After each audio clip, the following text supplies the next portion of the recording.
Update naman tayo sa muling pagbubukas ng consolidation application para sa Transport Modernization Program at ang special permits ngayong darating na undas.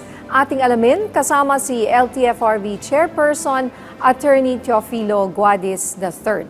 Attorney, magandang tanghali po sa inyo. Magandang tanghali po sa inyo at sa lahat po ng mga nanonood sa atin. Kumusta na po ang muling pagbubukas ng consolidation application dito po sa PUV Modernization Program ng pamahalaan at ilan po sa ngayon ang natatanggap nyo ng aplikasyon? Unang-una po, ito pong pagbubukas ay isang-ayon po ito sa programa ng gobyerno na walang dapat pong maiwanan sa modernisasyon. Kaya po muli ho namin binuksan to.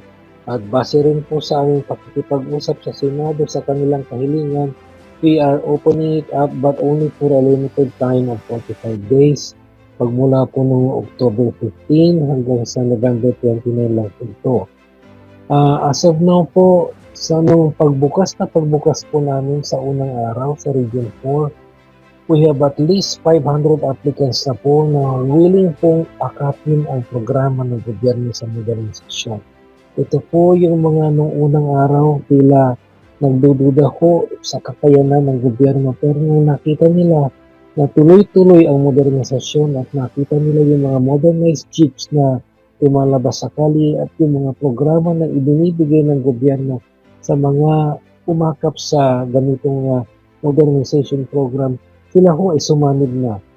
For Metro Manila po, we have about 200 plus na on the first day alone, on the first 5 hours na pagbukas po namin ng aming application for modernization. Okay. Masasabi niyo po ba na ito na ang huling extension na ibibigay ng LTFRB para po sa consolidation application? At ano po ang mangyayari sa mga hindi pa rin magpapakonsolidate matapos itong 45-day extension?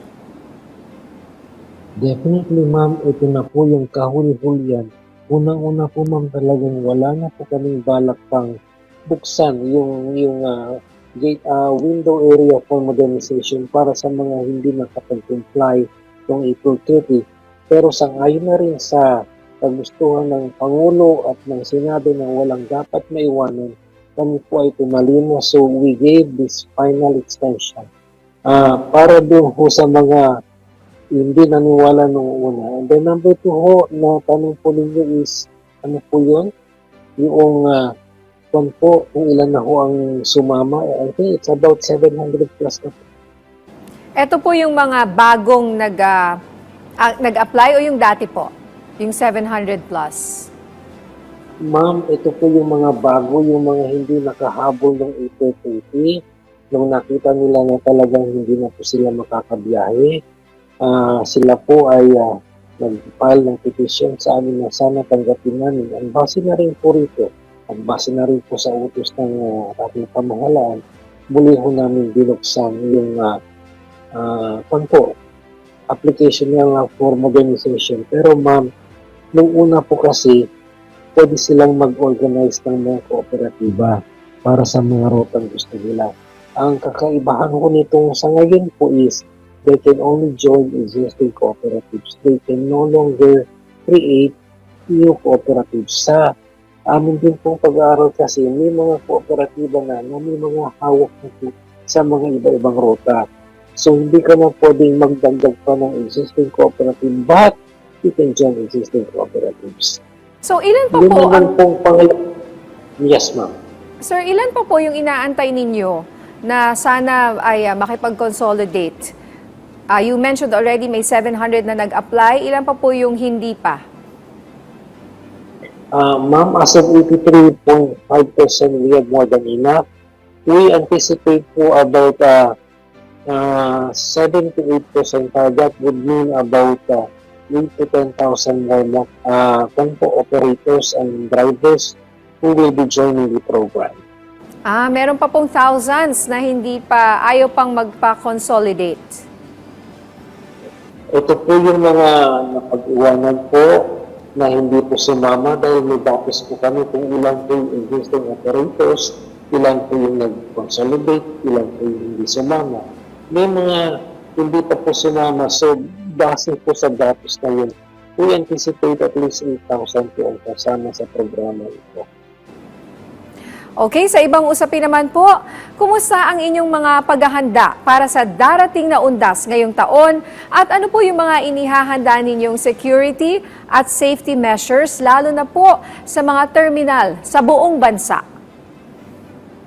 Ma'am, marami kaming inilagat na mga programa dito para sa undas. Unang-una po, as early as October 15, nag-approve na po kami ng special permit para sa mga buses po na makabiyahe po sa mga hindi nila ruta dun po sa mga mahahabang ruta like Bicol or way back up to the north sa Cagayan or Lawan po.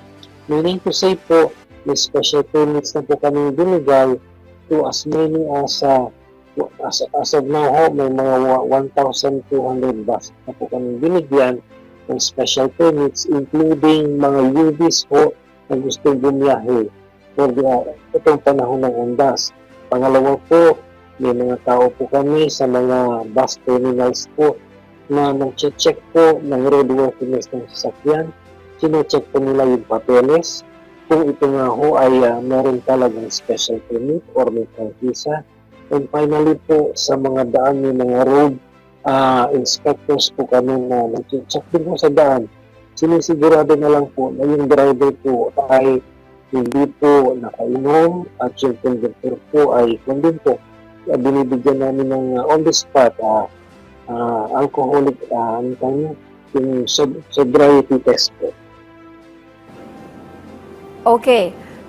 Maraming salamat po sa inyong oras, LTFRB Chairperson, Attorney Teofilo Guadis III. Maraming salamat po. Nabuhay po.